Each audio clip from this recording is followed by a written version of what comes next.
ആലപ്പുഴയിൽ പുറക്കാട് തീരസംരക്ഷണത്തിനായി കോടികൾ ചെലവഴിച്ച് കുറേ പുലിമുട്ടുകൾ നിർമ്മിച്ചിരുന്നു. ഇതെല്ലാം ഒലിച്ചു പോയിട്ടുണ്ട്.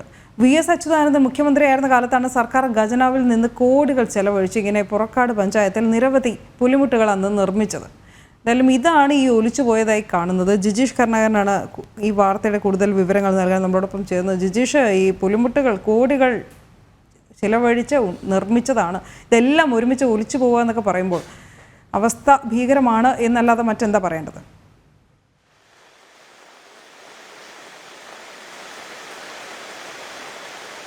അനു, തീർച്ചയായും അത് വളരെ ഭീകരമായ ഒരവസ്ഥ. കാരണം ഈ പ്രദേശങ്ങളിലെ ആളുകൾ മേഖലകളിൽ, തീരദേശ മേഖലകളിൽ താമസിക്കുന്ന ആളുകളെ സംബന്ധിച്ചിടത്തോളം അവർക്ക് സുരക്ഷാ കവചം ഒരുക്കേണ്ടതാണ് ഈ പുലിമുട്ടുകൾ. കടൽ കയറി വരുമ്പോൾ അതിനെ തടഞ്ഞു നിർത്തേണ്ടതാണ് പുലിമുട്ടുകൾ. ആ പുലിമുട്ടുകളുടെ നിർമ്മാണത്തിൽ പോലും വലിയ തോതിലുള്ള അഴിമതിയും ക്രമക്കേടുമെല്ലാം നടത്തുന്നു. അങ്ങനെയാണ് ഇതിന്റെ നിർമ്മാണത്തിലടക്കം വലിയ പോരായ്മകൾ വരുന്നത്. അവിടെ ശാസ്ത്രീയമായ രീതിയിൽ പുലിമുട്ടുകൾ നിർമ്മിക്കുന്നില്ല.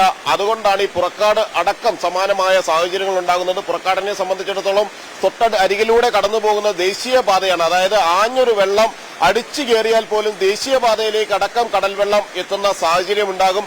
നമുക്കറിയാം, ഇപ്പോൾ നിന്ന് നമ്മൾ സംസാരിക്കുന്ന എറണാകുളം ജില്ലയുടെ തീരമേഖലകൾ അടക്കം ചെല്ലാനം ഉൾപ്പെടെയുള്ള പ്രദേശങ്ങളിൽ കാലങ്ങളായി ഉള്ളതാണ് ഈ ഒരു കടൽക്കയറ്റ ഭീഷണി എന്ന് പറയുന്നത്. അവിടെ ചില ഭാഗങ്ങളിൽ ഏതാനും കിലോമീറ്ററുകളിലെല്ലാം അതിനൊരു ശാശ്വത പരിഹാരം ഉണ്ടാക്കിയിട്ടുണ്ട് എങ്കിൽ കൂടി മറ്റു ഭാഗങ്ങളിൽ അവിടെ ഇപ്പോഴും പഴയ അതേ സ്ഥിതി തന്നെയാണ്.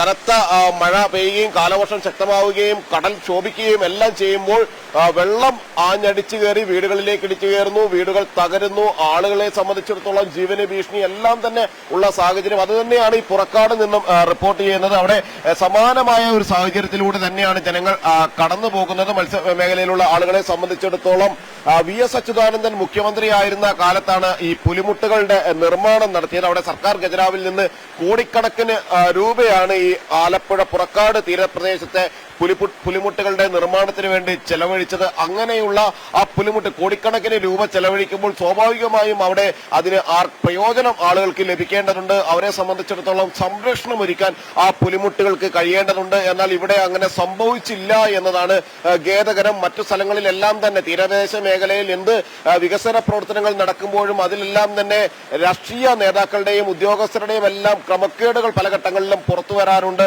അത്തരമൊരു സാഹചര്യത്തിൽ തന്നെയാണ് നമുക്കിതിനെ കാണാൻ കഴിയുന്നത്. അവിടെ ബലപ്പെടുത്തി, നിലവിലുള്ള കടൽഭിത്തി ബലപ്പെടുത്തി അതിനോട് ചേർന്ന് നിർമ്മിക്കേണ്ടതിന് പകരം തീരത്തായിരുന്നു പുലിമുട്ടുകൾ നിർമ്മിച്ചത്. അത് തന്നെ വലിയ ഒരു അശാസ്ത്രീയതയാണ്. ആലപ്പുഴയിൽ നിന്ന് അക്കാര്യങ്ങൾ കൃത്യമായി തന്നെ ആ റിപ്പോർട്ടിൽ ചൂണ്ടിക്കാണിക്കുകയും ചെയ്യുന്നുണ്ട്. കാരണം അങ്ങനെ അശാസ്ത്രീയമായ നിർമ്മാണം പല ഘട്ടങ്ങളിലും നിർമ്മാണത്തിലെ അഴിമതിയും ക്രമക്കേടും മാത്രമല്ല, അത് വേണ്ട വിധത്തിൽ നിർമ്മിക്കുന്നതിലുള്ള പോരായ്മകളും അശാസ്ത്രീയതയും എല്ലാം തന്നെ ഇത്തരത്തിൽ വലിയ തോതിൽ പ്രശ്നങ്ങൾ സൃഷ്ടിക്കാറുണ്ട്. പുറക്കാട് പഞ്ചായത്തിന്റെ തീരപ്രദേശമാകെ കടൽക്ഷോഭത്തിലേക്ക് പോവുകയാണ്, കടൽ കയറുന്ന സാഹചര്യം. അപ്പോൾ ഇത്തരത്തിൽ പുലിമുട്ടുകൾ ഇങ്ങനെ തകർന്നു കിടക്കുന്നത് സ്വാഭാവികമായും ഇനിയുള്ള ദിവസങ്ങളിലും വലിയ ഭീതി തന്നെയാണ് ഉയർത്തുന്നത്. ഇത് പുറക്കാട് മേഖലയിലെ മാത്രം ഒരു പ്രശ്നമല്ല. സംസ്ഥാനത്തിന്റെ തീരമേഖലകളിൽ പലയിടത്തും ഇത്തരത്തിൽ പുലിമുട്ടുകൾ, അശാസ്ത്രീയമായി നിർമ്മിച്ച പുലിമുട്ടുകളുണ്ട്. ആ പുലിമുട്ടുകളിൽ പലതും തകർന്നിട്ടുണ്ട്. ഏതാണ്ട് പകുതിയിലധികം തകർന്ന് പുലിമുട്ടുകൾ മാറിക്കിടക്കുന്ന സാഹചര്യമാണ്. അവിടെ കടൽ ക്ഷോഭിക്കുമ്പോൾ കടൽ ആഞ്ഞടിച്ച് കയറി വരുന്ന സ്ഥിതിവിശേഷം തന്നെയാണുള്ളത്. അതുകൊണ്ട് തന്നെ ഇക്കാര്യത്തിൽ സർക്കാർ ശക്തമായ നടപടി സ്വീകരിക്കേണ്ടതുണ്ട്. ഇതുമായി ബന്ധപ്പെട്ട വകുപ്പുകൾ ഇക്കാര്യത്തിൽ ശക്തമായ നടപടികൾ, അല്ലെങ്കിൽ ഈ പുലിമുട്ടുകൾ ബലപ്പെടുത്താനുള്ള നടപടികളുണ്ട്. അവിടെ ഈ വാർത്ത പറയുമ്പോൾ മറക്കരുതാത്ത കുറെ ആൾക്കാരുണ്ട് ജിജീഷ്. കാരണം ഓരോ തവണയും ഇങ്ങനെ കാലവർഷം അടുക്കും തോറും 200-200-ലധികം കുടുംബങ്ങളോ പുറക്കാട് തീരത്തുണ്ടെന്നാണ് മനസ്സിലാക്കാൻ കഴിയുന്നത്. ഇവർക്കൊക്കെ ഈ സഹായ വാഗ്ദാനങ്ങളുമായി ഓടിയെത്തി കൈത്താങ്ങൊക്കെ ആവുന്ന ആൾക്കാരുണ്ട്. പക്ഷേ വെറും വാക്കുകളിലും വാഗ്ദാനങ്ങളിലും മാത്രം ഇത് ഒതുങ്ങുന്നു എന്നുള്ളതാണ് ശ്രദ്ധേയം. ഇനിയും ഒരു രീതിയിലും പരിഹാരം കണ്ടെത്താനാകാതെ വാടക വീടുകളിലേക്ക് മാറിയവരുണ്ട്. ദുരിതാശ്വാസ ക്യാമ്പുകളിൽ മാസങ്ങളായി തങ്ങി പാർക്കേണ്ടി വരുന്ന ഒരു അവസ്ഥയുണ്ട് അവർക്ക്.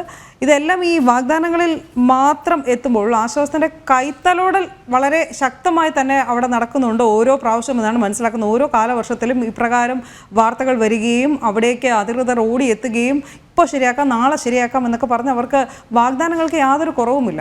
പക്ഷേ അടുത്ത തെരഞ്ഞെടുപ്പ് സമയത്ത് മാത്രമേ പിന്നെ അവരെയൊക്കെ ഓർക്കുള്ളൂ എന്നുണ്ടോ? തെരഞ്ഞെടുപ്പ് എടുക്കുമ്പോൾ അവർക്ക് വലിയ വാഗ്ദാനങ്ങൾ ലഭിക്കുന്നു. കിലോമീറ്ററുകൾ നീളുന്ന പുലിമുട്ടുകൾ നിർമ്മാണം, മറ്റു കടൽഭിത്തി നിർമ്മാണം, ഏറ്റവും നവീന രീതിയിലുള്ള കടൽ ഭിത്തികൾ നിർമ്മിച്ചു നൽകുമെന്നെല്ലാമാണ് എല്ലാ കാലത്തും പറയാറുള്ളത്.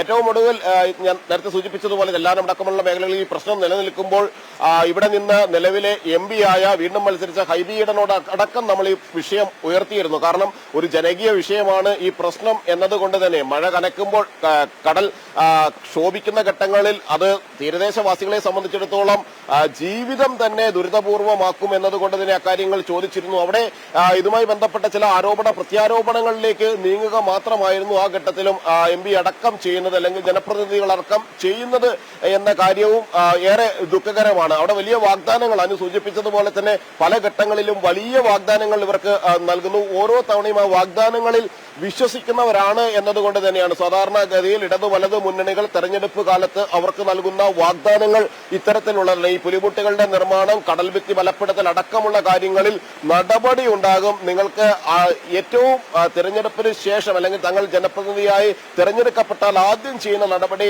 അതായിരിക്കും എന്ന ഒരു ഉറപ്പായിരിക്കും നൽകുക. എന്നാൽ പിന്നീട് ഈ മേഖലകളിലേക്ക് കടന്നു ചെല്ലുമ്പോൾ നമുക്ക് കാണാൻ കഴിയുന്നത് തകർന്ന വീടുകൾ, വലിയ തോതിൽ തന്നെ കടൽ അടിച്ചു കയറി തകർന്ന വീടുകളാണ് കാണാൻ കഴിയുക. വലിയ നാശനഷ്ടങ്ങളെ അഭിമുഖീകരിക്കുന്ന ജനങ്ങളെയാണ് കാണാൻ കഴിയുക. അവിടെ നിന്ന് മാറ്റി പാർപ്പിക്കേണ്ടി വരുന്ന ആളുകൾ സ്കൂളുകളിലേക്കും സമീപത്തുള്ള മറ്റു കെട്ടിടങ്ങളിലേക്കും എല്ലാം തങ്ങിക്കൊണ്ട് ജീവിതം അങ്ങനെ കഴിച്ചുകൂട്ടേണ്ടി വരുന്ന ആളുകളെയാണ് കാണാൻ കഴിയുന്നത്. അതുതന്നെയാണ് ഈ പുറക്കാടും സമാനമായ സാഹചര്യമുള്ളത്. VS അച്യുതാനന്ദൻ സർക്കാരിന്റെ കാലത്ത്, LDF സർക്കാരിന്റെ കാലത്ത് ഇത്തരത്തിൽ നിർമ്മിച്ചിരിക്കുന്ന അശാസ്ത്രീയമായ ചില താൽക്കാലിക പേരുകൾക്ക് വേണ്ടി മാത്രം അങ്ങനെ കോടികൾ അവിടെ വെള്ളത്തിൽ പാഴാക്കുന്നു എന്നത് തന്നെയാണ് വസ്തുത. അനു.